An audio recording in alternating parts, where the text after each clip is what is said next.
दिवाली आने वाली है, आई एम श्योर सब लोगों ने तैयारियां शुरू कर दी होंगी।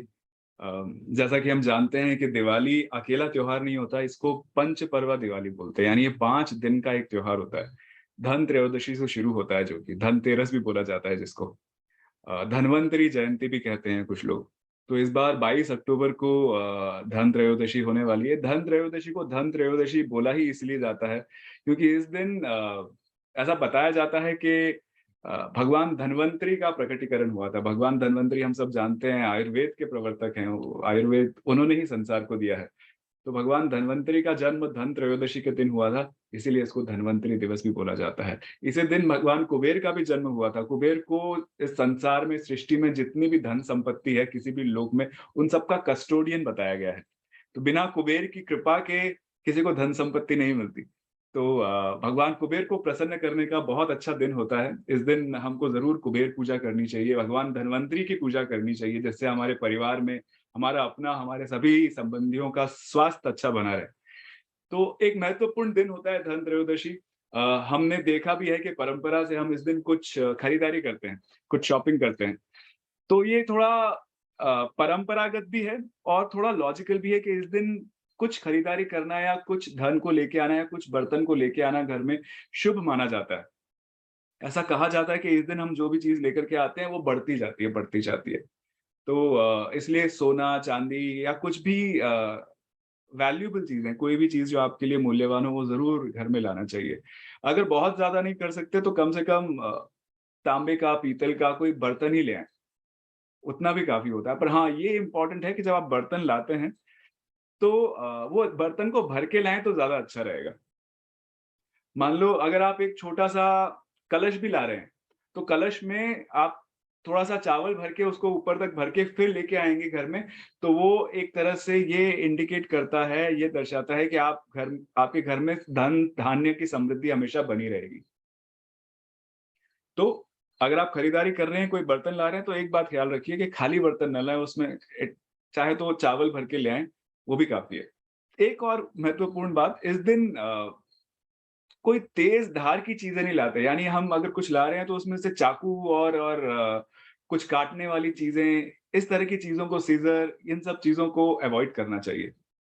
ऐसी और मान्यता है कि धन त्रयोदशी के दिन घर में झाड़ू ज़रूर लाना चाहिए। एक पौराणिक कथा आती है जिसमें एक बार भगवान विष्णु और माता लक्ष्मी धरती भ्रमण कर रहे थे और बहुत सुंदर खेत से जा रहे थे, वहाँ पे गन्ने के खेत लगे हुए थे, गन्ने की फसल लगी हुई थी। तो माता लक्ष्मी को थोड़ी भूख लगी थी, तो उन्होंने थोड़ा गन्ना तोड़ लिया, कुछ सरसों के फूल थे, कुछ सरसों के फूल तोड़ लिए, अपने बालों में लगा लिए। तो ये बात भगवान विष्णु को अच्छी नहीं लगी। उन्होंने कहा कि देखो, आपने बिना इस खेत के मालिक के, बिना किसान की परमिशन के ये तोड़ा है, तो ये बात गलत है, अब आपको इसका प्रायश्चित करना पड़ेगा। तो प्रायश्चित के लिए भगवान विष्णु ने बोला, आपको इस किसान के घर में रह कर के उसकी सेवा करनी पड़ेगी, क्योंकि बिना परमिशन के ले लिया, नहीं तो चोरी हो जाएगी। तो अब माता लक्ष्मी भगवान विष्णु की बात कैसे टालती? तो वो कुछ समय तक, कुछ सालों तक इस किसान के घर में रही, उनकी सेवा की।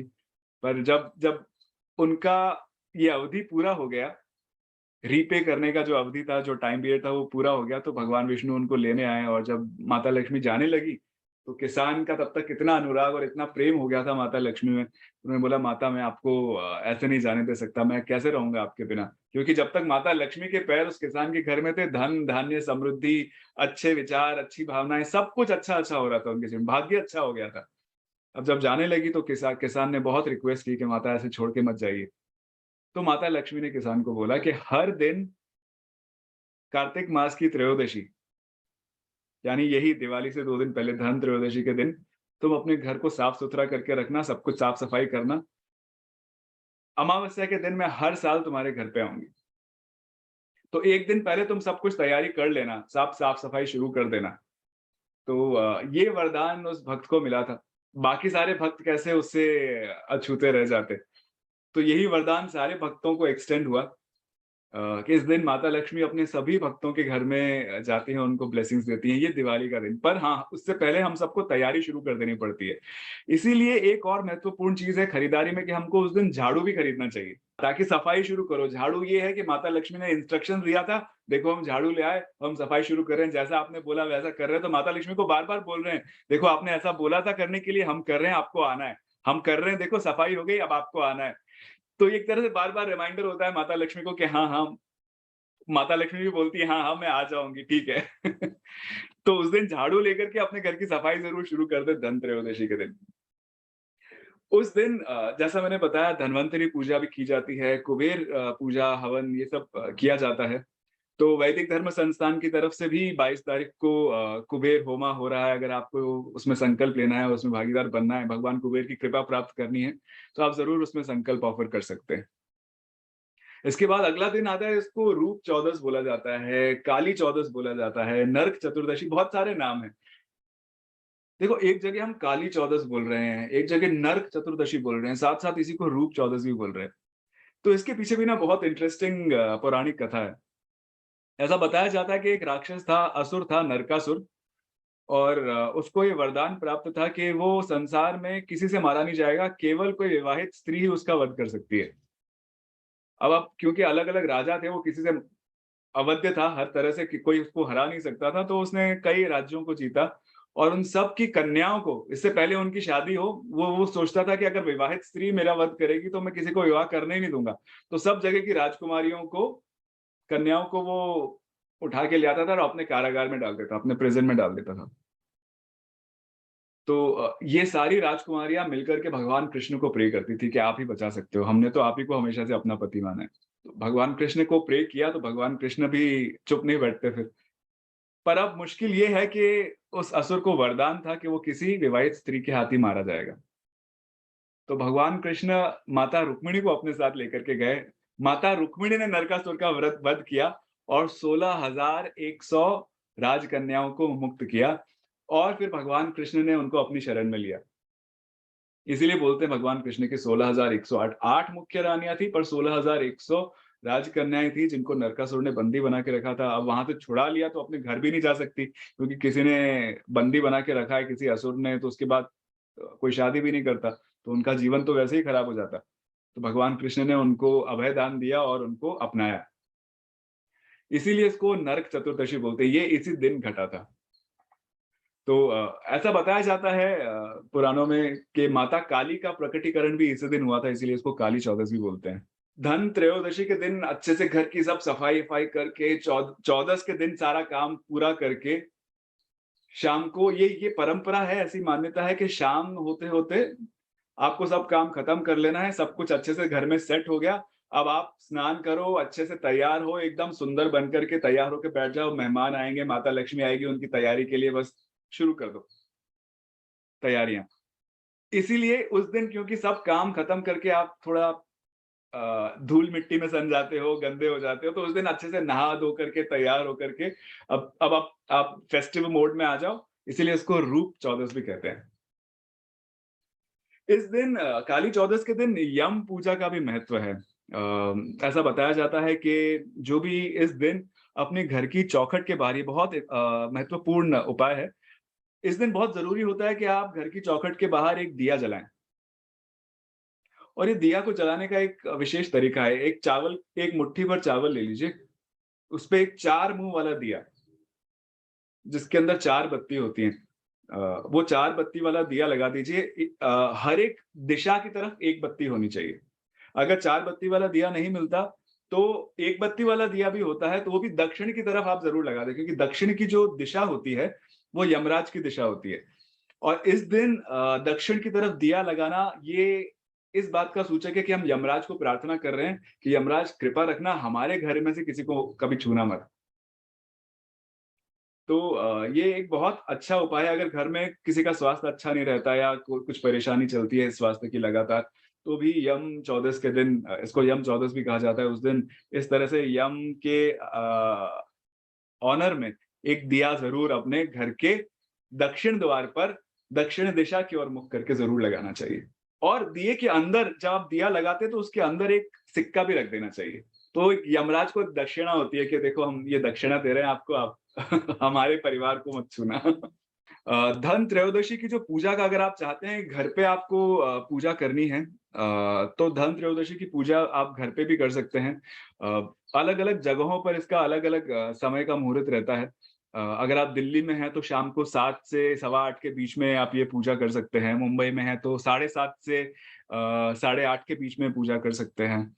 बैंगलोर में है तो भी लगभग 7:25 से लेके 8:25 के बीच का टाइम रहेगा। इस वक़्त आप धन त्रयोदशी की पूजा कर सकते हैं।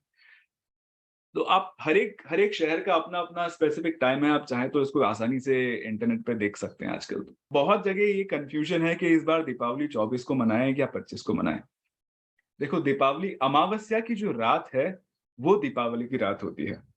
अमावस्या का दिन सूर्योदय के वक़्त नहीं है, सूर्योदय के वक़्त चतुर्दशी रहेगी, इसीलिए कई पंचांगों में उस दिन को 24 तारीख को चतुर्दशी बताया गया है।